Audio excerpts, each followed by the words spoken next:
ಇವತ್ತಿನ ವಿಡಿಯೋದಲ್ಲಿ ಚಪಾತಿಗೆ, ರೊಟ್ಟಿಗೆ, ದೋಸೆಗೆ, ಪೂರಿಗೆ ಸೂಪರ್ ಕಾಂಬಿನೇಷನ್ ಆದ ಒಂದು ಕರಿ ರೆಸಿಪಿನ ಮಾಡಿ ತೋರಿಸ್ತಾ ಇದ್ದೀನಿ. ಇದನ್ನು ಮಾಡೋದು ತುಂಬಾ ಸುಲಭ ಮತ್ತು ಆರೋಗ್ಯಕ್ಕೂ ಕೂಡ ತುಂಬಾ ಒಳ್ಳೆಯದು. ಇದನ್ನು ನಾವು ತಿಂತಾ ಇದ್ದರೆ ವೆಯ್ಟ್ ಲಾಸ್ ಕೂಡ ಮಾಡ್ಕೊಳ್ಬೋದು. ಬನ್ನಿ ಇದನ್ನು ಯಾವ ರೀತಿ ಮಾಡೋದು ಅಂತ ನೋಡ್ಕೊಂಡು ಬರೋಣ. ಇದಕ್ಕೆ ನಾನು ಫಸ್ಟ್ಗೆ ಇಲ್ಲಿ ಒಂದು ಬಾಟಲ್ ಗಾರ್ಡ್ನ ತೊಗೊಂಡಿದ್ದೀನಿ, ಅಂದರೆ ಹಾಲು ಸೋರೆಕಾಯಿನ.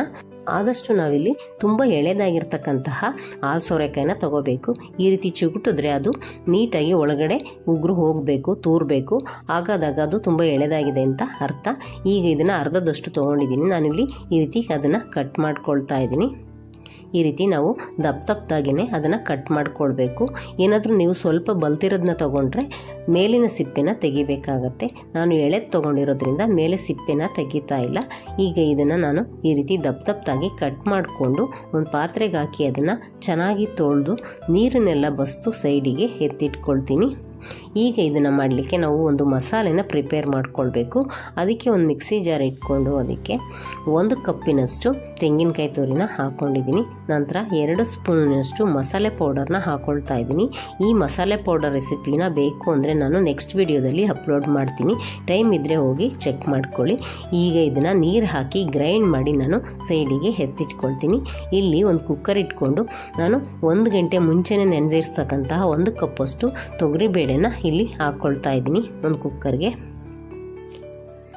ತೊಗರಿಬೇಳೆನೆಲ್ಲ ಹಾಕಿದ ನಂತರ ನಾನಿಲ್ಲಿ ಒಂದು 2 ರಿಂದ 3 ಟೊಮೆಟೊನ ಈ ರೀತಿ ಕಟ್ ಮಾಡಿಕೊಂಡು ಹಾಕ್ಕೊಂಡಿದ್ದೀನಿ. ನಂತರ ಒಂದು 2 ಈರುಳ್ಳಿನ ಈ ರೀತಿ ಕಟ್ ಮಾಡಿಕೊಂಡು ಹಾಕ್ಕೊತಾ ಇದ್ದೀನಿ ದಪ್ಪದಾಗಿಯೇ. ನಂತರ ನಾನು ಕಟ್ ಮಾಡಿ ತೊಳೆದು ನೀರನ್ನೆಲ್ಲ ಬಸ್ತು ಇಟ್ಕೊಂಡಿದ್ದೆ ನೋಡಿ ಹಾಲು ಸೋರೆಕಾಯಿ, ಅದನ್ನು ಕೂಡ ಸೇರಿಸ್ಕೊಂಡಿದ್ದೀನಿ. ಈಗ ರುಚಿಗೆ ಎಷ್ಟು ಬೇಕೋ ಅಷ್ಟು ಉಪ್ಪನ್ನ ಸೇರಿಸ್ಕೊಳ್ತಾ ಇದ್ದೀನಿ. ನಂತರ ಸ್ವಲ್ಪ ಅರಿಶಿನ ಪುಡಿ, ಹಾಗೆಯೇ ಒಂದು 2 ಸ್ಪೂನಷ್ಟು ಎಣ್ಣೆನ ಹಾಕ್ಕೊಳ್ತಾ ಇದ್ದೀನಿ. ಎಣ್ಣೆನ ಹಾಕಿದ ಮೇಲೆ ಇದಕ್ಕೆ ಬೇಯಲಿಕ್ಕೆ ಎಷ್ಟು ಬೇಕೋ ಅಷ್ಟು ನೀರನ್ನ ಸ್ವಲ್ಪ ಸೇರಿಸ್ಕೊಳ್ಬೇಕು. ನಾನಿಲ್ಲಿ ಸ್ವಲ್ಪ ಪ್ರಮಾಣದಲ್ಲಿ ನೀರನ್ನು ಸೇರಿಸಿದ್ದೀನಿ. ಹಾಗೆಯೇ ನಾವು ಗ್ರೈಂಡ್ ಮಾಡಿ ಇಟ್ಕೊಂಡಿದ್ವಿ ನೋಡಿ ಮಸಾಲೆ, ಅದನ್ನು ಕೂಡ ಸೇರಿಸ್ಕೊಳ್ಬೇಕು. ಈಗ ಈ ಮಸಾಲೆನ ಕೂಡ ಸೇರಿಸಿ ಅದರ ಪಾತ್ರೆನ ಕೂಡ ತೊಳೆದ್ಬಿಟ್ಟು ಸ್ವಲ್ಪ ನೀರನ್ನು ನಾನು ಸೇರಿಸ್ಕೊಳ್ತೀನಿ. ಈಗ ಇದೆಲ್ಲವನ್ನು ಸೇರಿಸಿದ ನಂತರ ಚೆನ್ನಾಗಿ ಒಂದು ಸತಿ ಈ ರೀತಿ ಮಿಕ್ಸ್ ಮಾಡ್ಕೊಳ್ತಾ ಇದ್ದೀನಿ. ಈ ರೀತಿ ಎಲ್ಲವೂ ಕೂಡ ಬೆರೆಯೋ ರೀತಿ ಮಿಕ್ಸ್ ಮಾಡಿಕೊಳ್ಬೇಕು. ನಮಗೆ ಗ್ರೇವಿಯ ಸ್ಥಿರತೆ ಯಾವ ರೀತಿ ಬೇಕೋ ಆ ರೀತಿ ತಕ್ಕಂತೆ ನಾವು ನೀರನ್ನು ಸೇರಿಸ್ಕೊಂಡು ಮುಚ್ಚಳನ ಮುಚ್ಚಿ ಒಂದು 3 ರಿಂದ 4 ವಿಷಲ್ ಇದನ್ನು ಕೂಗಿಸ್ಕೊಳ್ಬೇಕು. ಈಗ ಕಂಪ್ಲೀಟಾಗಿ ಒಂದು 4 ವಿಷಲ್ ಆಗಿ ಪೂರ್ತಿ ತಣ್ಣಗಾದ ನಂತರ ನಾನು ಮುಚ್ಚಳನ ತೆಗಿತಾ ಇದ್ದೀನಿ. ನೋಡಿ ಗ್ರೇವಿ ಯಾವ ರೀತಿ ಕರೆಕ್ಟಾಗಿ ಬಂದಿದೆ ಅಂತ. ನಾನಿಲ್ಲಿ ರೊಟ್ಟಿಗೆ ಮಾಡ್ಕೊಳ್ತಾ ಇರೋದ್ರಿಂದ ನನಗೆ ಈ ಸ್ಥಿರತೆ ಸಾಕು. ಹಾಗಾಗಿ ನಾನು ಅದನ್ನು ಸೈಡಲ್ಲಿ ಒಂದು ಕಡೆ ಅದನ್ನು ಬೇಯಲಿಕ್ಕೆ ಇಟ್ಬಿಟ್ಟು ಇದಕ್ಕೆ ಒಂದು ಒಗ್ಗರಣೆ ಮಾಡ್ಕೊಳ್ಬೇಕು. ಅದಕ್ಕೆ ನಾನಿಲ್ಲಿ ಒಂದು ಪ್ಯಾನ್ ಇಟ್ಕೊಂಡು ಅದಕ್ಕೆ 2 ಸ್ಪೂನಷ್ಟು ಎಣ್ಣೆನ ಹಾಕ್ಕೊಂಡಿದ್ದೀನಿ. ಎಣ್ಣೆ ಸ್ವಲ್ಪ ಬಿಸಿಯಾದ ನಂತರ ಒಂದು ಅರ್ಧ ಸ್ಪೂನಷ್ಟು ಸಾಸಿವೆ, ಒಂದು ಅರ್ಧ ಸ್ಪೂನಷ್ಟು ಜೀರಿಗೆ, ಒಂದು 2 ಒಣಮೆಣಸಿನ್ಕಾಯಿ, ಹಾಗೆಯೇ ಗೆಜ್ಜಿರ್ತಕ್ಕಂತಹ ಬೆಳ್ಳುಳ್ಳಿನ ಹಾಕ್ಕೊಳ್ತಾ ಇದ್ದೀನಿ. ಹಾಗೆ ಸ್ವಲ್ಪ ಕರಿಬೇವಿನ ಸೊಪ್ಪನ್ನು ಕೂಡ ಹಾಕಿ ಚೆನ್ನಾಗಿ ಬೆಳ್ಳುಳ್ಳಿ ಎಲ್ಲ ಕಂದು ಬಣ್ಣ ಬರೋವರೆಗೂ ಈ ರೀತಿ ಮಿಕ್ಸ್ ಮಾಡ್ಕೊಳ್ತಾ ಸಣ್ಣ ಊರಿನಲ್ಲೇ ಇದನ್ನು ಫ್ರೈ ಮಾಡ್ಕೊಳ್ಬೇಕು. ಈಗ ನೋಡಿ ಬೆಳ್ಳುಳ್ಳಿ ಎಲ್ಲ ಚೆನ್ನಾಗಿ ಫ್ರೈ ಆಗಿ ಕಂದು ಬಣ್ಣಕ್ಕೆ ಬಂದಿದೆ.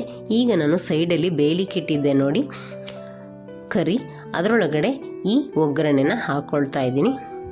ಈಗ ನೋಡಿ ಒಗ್ಗರಣೆನ ಹಾಕಿದ ನಂತರ ಇದಕ್ಕೆ ಈ ಹಂತದಲ್ಲಿ ಉಪ್ಪು ಮತ್ತು ಖಾರ ಏನಾದರೂ ಕಡಿಮೆ ಆಗಿದ್ದರೆ ಸೇರಿಸ್ಕೊಳ್ಬೋದು. ನಾನು ಸ್ವಲ್ಪ ಉಪ್ಪು ಕಡಿಮೆ ಆಗಿತ್ತು ಅಂತ ಸ್ವಲ್ಪ ಉಪ್ಪನ್ನು ಸೇರಿಸ್ಕೊಳ್ತಾ ಇದ್ದೀನಿ. ಹಾಗೆ ಚಿಕ್ಕದಾಗಿ ಕಟ್ ಮಾಡಿರ್ತಕ್ಕಂತಹ ಕೊತ್ತಂಬರಿ ಸೊಪ್ಪನ್ನು ಕೂಡ ಹಾಕ್ಕೊಂಡಿದ್ದೀನಿ.